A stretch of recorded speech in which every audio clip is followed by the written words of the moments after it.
World War II was a time of great patriotism when our nation came together. And now News Channel 3 is taking action to make sure the veterans of that war will get a chance to see the memorial in their honor in Washington, D.C. Tonight, meet a woman who wouldn't let anything stand in the way of her serving her country as one of the first women in the Navy.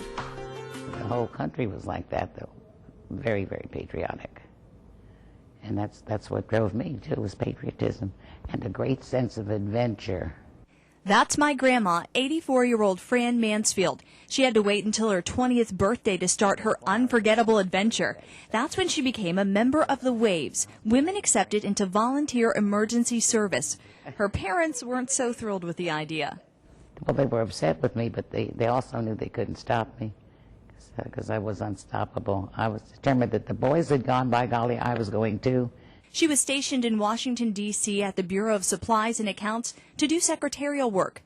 Like all Waves, she signed a contract to serve for a limited time. The duration of the war plus 6 months. After that, the Navy did away with the women's division, but Fran still wanted to serve.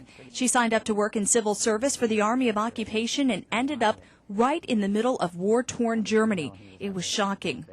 The destruction and the bombed-out buildings and the poverty and the everything. As a member of the Waves, she was kept away from combat, but she did end up witnessing the atrocities of that war. She worked in the Palace of Justice in Nuremberg, right down the hall from the Nazi war crimes trials. It was good of our bosses to let us go listen to some of the trials of Nuremberg, but it was too much to stomach. I mean, I didn't sleep for days afterwards. Experiences like that changed her life. And this independent woman who vowed to never get married met the man of her dreams, Bill Mansfield. He was stationed in Germany with the Air Force. Without that chain of events, I would not be here. My grandma's always inspired me with her spirit, but she doesn't call herself a pioneer. Not just a daredevil or just full of curiosity. Thank you, Grandma, for letting me tell your story. News Channel 3 viewers are getting results. You're helping honor World War II veterans in Hampton Roads. In response to our story, several people have come forward to make donations to the Knights of Columbus.